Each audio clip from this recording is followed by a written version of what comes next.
दोस्तों तैयार हो जाइए एक ऐसे ज़बरदस्त ट्विस्ट के लिए जो दोस्ती, मोहब्बत और कुर्बानी की सारी हदें पार कर देता है। क्योंकि इस कहानी में हर किरदार अपनी वफादारी साबित करने के लिए कुछ भी करने को तैयार है। गुलाम अपनी पक्की वफादारी साबित करते हुए सुंदरी को सीधे अपने दोस्त बादशाह के सामने लाकर खड़ा कर देता है। अपनी खोई हुई मोहब्बत को अपने सामने देखकर बादशाह की खुशी का कोई ठिकाना नहीं रहता। वो जज्बाती होकर गुलाम को गले लगा लेता है और कहता है, वाह मेरे यार, तुमने तो आज दोस्ती की एक नई मिसाल कायम कर दी है। तुमने मेरी मोहब्बत को ढूंढ निकाला। इसके तुरंत बाद बादशाह सुंदरी का हाथ पकड़कर सीधा अपनी फूफो खुर्शीद के पास पहुंचता है और बड़े फख्र से कहता है, फूफो, ये देखिए आपकी अमानत। गुलाम ने आपकी बिछड़ी हुई बेटी को ढूंढ निकाला है।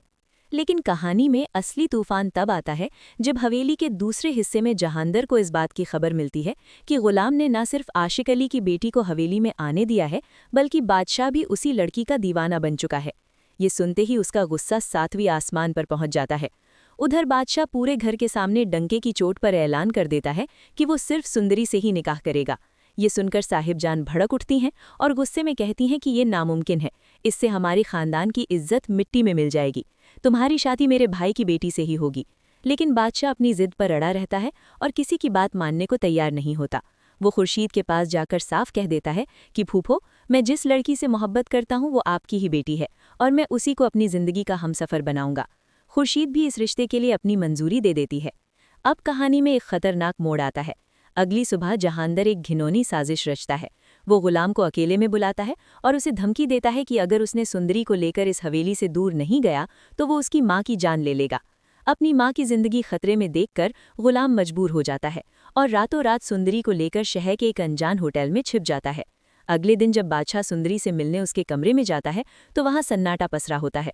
वो घबरा जाता है और तुरंत गुलाम को कॉल करता है, लेकिन उसका फ़ोन बंद मिलता है। इसके बाद बादशाह हर जगह उन्हें ढूंढता है और आखिरकार गुलाम के ठिकाने तक पहुंच जाता है। वहां पहुंचते ही उसका गुस्सा फूट पड़ता है। वो अपने ही दोस्त का गिरेबान पकड़कर पूछता है कि तुमने मेरे साथ ऐसा क्यों किया, और गुस्से में आकर उसकी बेरहमी से पिटाई करने लगता है। लेकिन गुलाम सब कुछ सहते हुए भी चुप रहता है और एक शब्द नहीं बोलता। तभी सुंदरी से ये सब देखा नहीं जाता और वो चीखते हुए सारा सच बता देती है। वो कहती है, अगर सच जानना है तो ध्यान से सुनो, ये सब तुम्हारे अपने अब्बू की वजह से हुआ है। उन्होंने ही हमें मजबूर किया। उन्होंने धमकी दी थी कि अगर मैं तुम्हारी जिंदगी से दूर नहीं गई तो वो गुलाम की माँ को मार डालेंगे। ये सच्चाई सुनकर बादशाह के पैरों तले जमीन खिसक जाती है। वो तुरंत सुंदरी को लेकर वापस हवेली आता है और सबके सामने अपने प्यार का इजहार करते हुए ऐलान करता है कि वो शादी करेगा तो सिर्फ सुंदरी से ही करेगा। हवेली पहुंचने के बाद सुंदरी अपनी माँ खुर्शीद को एक और दर्दनाक सच बताती है। वो कहती है कि अम्मी जान ने ही मेरे अब्बू का जनाजा यहाँ रुकने नहीं दिया था और उनकी आखिरी ख्वाहिश थी कि गुलाम मुझे सुंदरगढ़ लेकर जाए। ये सुनकर खुर्शीद का गुस्सा फट पड़ता है। वो सीधे जहांदर के पास जाती है और उसके गाल पर जोरदार तमाचा जड़ देती है। इसके बाद वो तुरंत पुलिस को बुलाकर उसे गिरफ्तार करवा देती है। अब कहानी अपने सबसे इमोशनल मोड़ पर पहुंचती है। अगले दिन गुलाम मौलवी साहब को लेकर आता है और अपनी दोस्ती की खातिर अपनी सच्ची मोहब्बत की कुर्बानी देने का फैसला कर लेता है।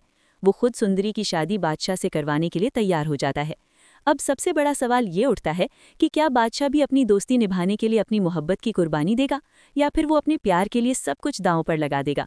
मुझे तो ऐसा लगता है कि बादशाह आखिरी वक्त पर एक बड़ा फैसला लेगा और अपनी मोहब्बत की कुर्बानी देकर सुंदरी और गुलाम को एक कर देगा। लेकिन असली ट्विस्ट क्या होगा, ये देखना बेहद दिलचस्प होगा। आपको क्या लगता है, बादशाह क्या करेगा? अपनी मोहब्बत चुनेगा या दोस्ती? अपनी राय ज़रूर बताना।